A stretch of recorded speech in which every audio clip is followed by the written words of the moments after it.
The CoinDesk Spotlight is brought to you by Nexo, the place to earn on Bitcoin, Ethereum, and more.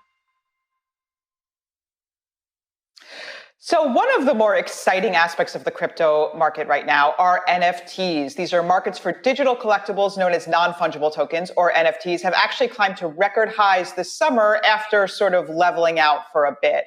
And one of these major NFT marketplaces, OpenSea, is now a unicorn valued at $1.5 billion, following a funding round led by A16Z. Joining us to discuss the NFT boom is Nate Chastain, OpenSea head of product. Welcome, Nate. Hi, Emily. Hi, Lawrence. Thanks for having me. Hey, Nate. Hey, Nate. It's great to see you here. Glad you finally were able to come on. So let's just start with these records, and OpenSea is just exploding right now. It's funny because recently, a few months ago, NFTs, the market looked kind of quiet. It looked like it was dying down, and then it sort of returned with a vengeance. What is going on exactly? Sure. Well, just to put these numbers in perspective, our August 2021 volume has now exceeded our volume in all previous months of OpenSea's history. So we're registering about 2.3 billion in volume now in the month of August and haven't yet closed up the month. I don't know if I can attribute this to any one catalyst or distill this down to a few key happenings in the space, but we have noticed that if users can overcome that first hurdle of purchasing their first NFT, they're very likely to make a repeat purchase on the platform. So what we're trying to do now, what we're targeting with a lot of different product initiatives, is just figuring out how to clear that onboarding hurdle and deal with some of the UX friction that blockchain products typically present.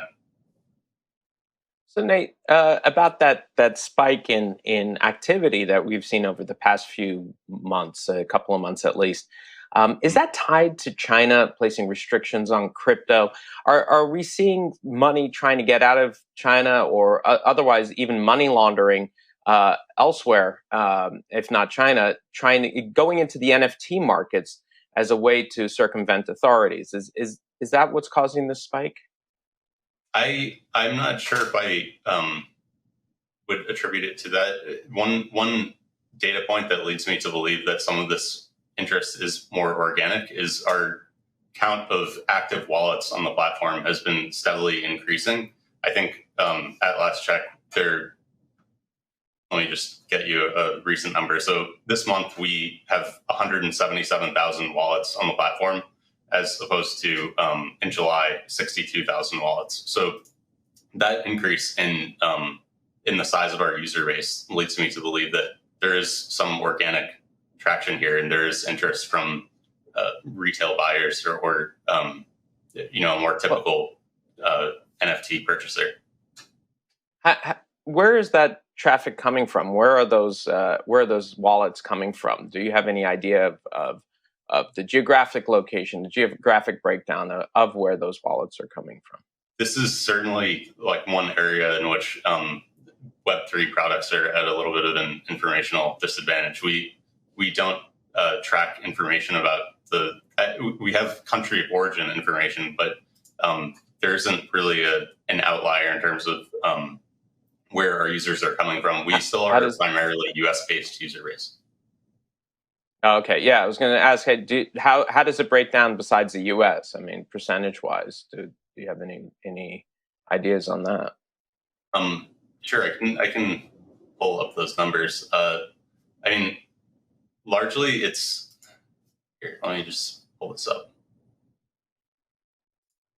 I don't know if there's any significant outlier here other than the U.S. market. I have a sense that we have pretty wide geographic distribution because we are a product that caters to a global audience. But I haven't noticed any uptick in traffic from any one particular country. So, Nate, you did something very brave recently. You actually asked people on Twitter for feedback about problems with OpenSea. You tweeted something saying basically that, OpenSea is doing really well right now, but if it were to fail in a few years, what would be the main reason for that failure? I thought that was a bold move, soliciting that kind of feedback on crypto Twitter. But you got a ton of responses. What do you think were some of the main pain points that came to light after that exercise? Yeah, I think we are certainly, I think that we've only partly earned our success, and that the product is still hugely flawed in a number of ways. And I take full responsibility for that as the head of product. We've just grown so quickly that we've run into scaling issues. We've run into issues where we hadn't identified problems with the UX because we were catering to a crypto native audience. And now that we're targeting a more mainstream audience, there are issues that are getting exposed that way. I think that mainly what users want to see from OpenSea is, so there are a couple of big themes that emerge. One is discoverability of assets. Right now, if you're arriving on OpenSea, the only way to make that, to make our platform useful to you is to sort of have a project in mind that you're interested in purchasing. But it's very difficult to discover a new project through OpenSea right now. We're fairly limited as a search tool and as a discovery tool. I also think that fraud is going to be a really important, or our trust and security division is going to be a major pillar of our eventual success or failure. How we deal with that issue will sort of define us as a platform, because if you're arriving on OpenSea and you purchase a fraudulent asset that you later discover was not what you thought it was, that can end up being the end of your run as an OpenSea user. Your user journey stops there after you make that first $1,000 purchase that gets delisted. So I think that's something that we're definitely prioritizing as a top of mind issue, how we can introduce some anti-fraud measures that further curb bad actors in the space.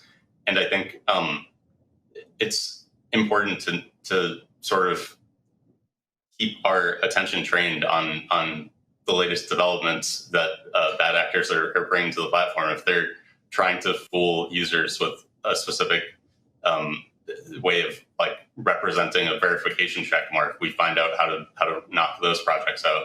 Or if they are targeting users in a phishing scam, we'll work with teams to sort of eliminate that risk vector. So I think this is going to be an ongoing challenge for the company, and one that we recognize we have a responsibility to invest deeply in.